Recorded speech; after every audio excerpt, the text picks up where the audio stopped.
Unforgettable,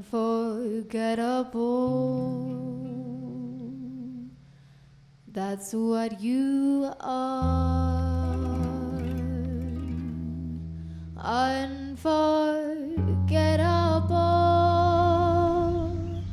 though near or far,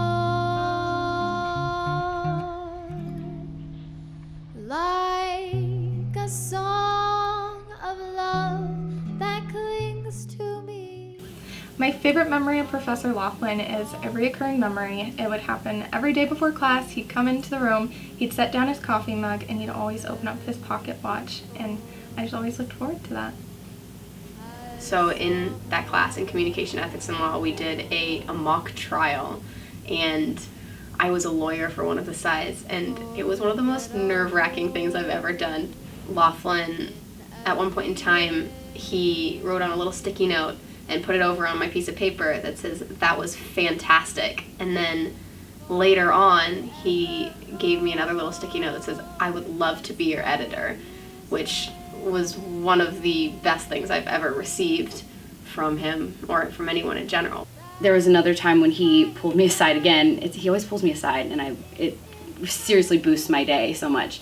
But he said that he said that he saw me grow from my first semester here, from being a student who was just here, to a student who was actually working towards what I want to do. It wasn't just like getting the A, but he said he saw me transform and grow into a student to someone who's actually working, and he really enjoyed seeing that, and it made my day. It made my whole semester. It was probably the biggest highlight at Park with the professor.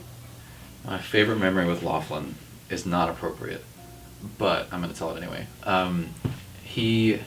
We were in feature writing, back when it was still feature writing, and Lofflin is talking about how he's always wanted to go surfing, and this is, he just had surgery and stuff. He's got, bad hips, knees, and all that jazz. So I turned to him, I said, "Oh yeah, I can really imagine you up there with your walker, and he turned to me and he said, "Oh, you." I was like, "Oh, Lofflin, what?" They've always had an opening convocation at Park, the president's opening convocation, and so I was hired just the day before the fall faculty conference, and soon after that was the convocation. In the processional, we're in line, we're going into the chapel, and the music has started, and this is the first time that either one of us have been in front of all the students and faculty and staff, administration. So of course you want to make a good impression. And just as we're starting to walk, John says, "Did David teach you the two-step?" And I said, "What?" And he said, yeah, you got to do the two-step to go into the processional." And I said, "No." And so I'm not normally naive, but his timing was exquisite. And so I went through several seconds of terror, thinking that there was some complicated two-step that I had to do to get up to the front of the chapel, and of course that was not the case. But now for 33 years, in every processional that I'm in at the university, I think about that damn two-step.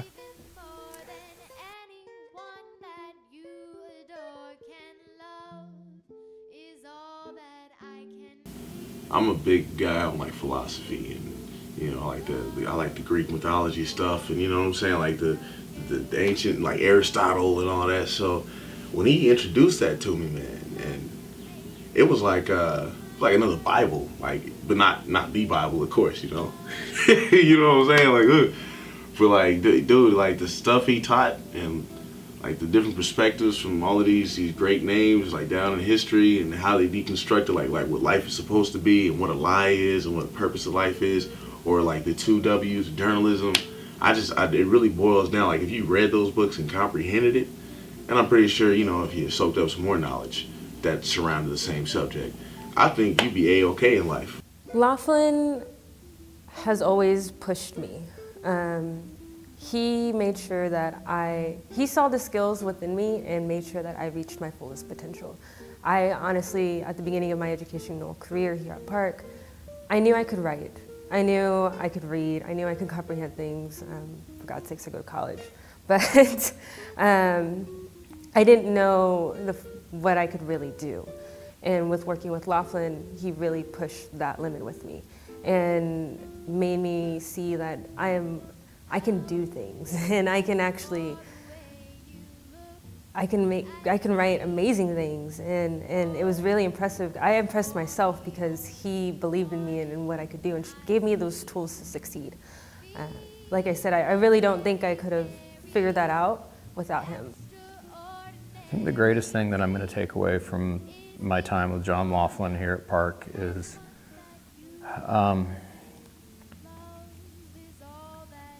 really, there's a lot of different things, but I think the one that I really come down to is just how to be insanely curious about everything.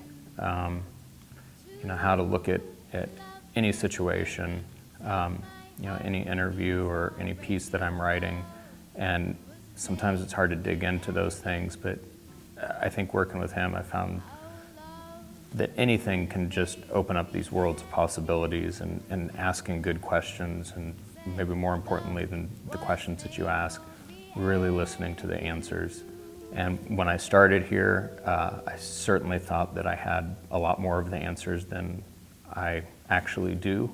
And so it's just been, it's been a lot of fun to kind of go through these processes and break down my preconceptions and really listen to the people that I'm lucky enough to have the opportunity to carry these conversations on with. That's a gift from Lofflin, for sure. Yeah, I kind of have a unique position in the sense that I got to be mentored by John in two different ways. I was mentored as a student and then mentored as a colleague faculty member. So maybe I'll talk about as being a student. One of the lessons he gave me was one that my grandma also said too, but it was something special about the way that he said it, was to be kind to the least of us. And it's a rule I use in my professional life ever since, that the people who have the least to offer you probably have the most to offer you long term. And to be kind to those secretaries, be nice to that janitor, make those relationships, because you never know who they're gonna end up being. His ability to teach no matter what he's doing. He uses every opportunity to teach everybody, whether you are a student, a colleague, someone who's visiting. He uses every moment. He makes everything a teachable moment. Lofflin is both stability and instability at the same time. Lofflin is kind of that stabilizing influence in the department. He's warm most of the time, kind of shy, actually, which I think he shares with Noe. And doesn't share with me. I don't think I'm shy. But he's that stability. Like, he remembers, he knows the history of the university, and he can tell us, oh, that's not going to work because X, Y, Z. So he is that stability, and I think we're really going to miss him next year. I am not looking forward to a year without Lofflin. One piece of advice that I still use to this day came when I told Mr. Lofflin that I was nervous to call someone about a story. And he said, they're just another piece of lettuce. So even today, if I am nervous to pick up the phone and call someone, I say to myself, often more than one time, they're just another piece of lettuce. And I pick up the phone and I make the call.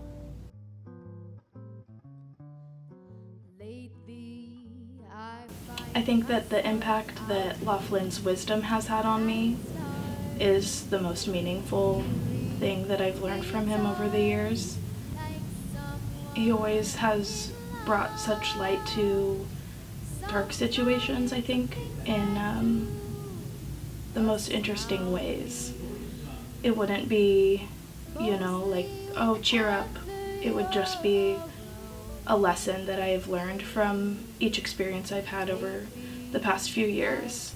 I think Lofflin is, at his core, a teacher and a storyteller, a mentor even to people who he didn't have to be a mentor for, like going out of his way to mentor people and help them out. Lofflin is that person who is very intimidating. He still intimidates me, but he's that person who he knows you can do it, so he's not going to take slack from you.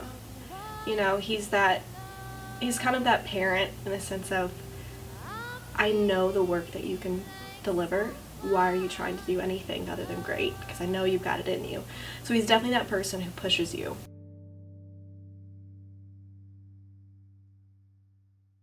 Thank you for looking out at a sea of acorns, but seeing a forest of oak trees. I've dealt with a lot of goodbyes in my time, but sometimes some goodbyes hurt more than others.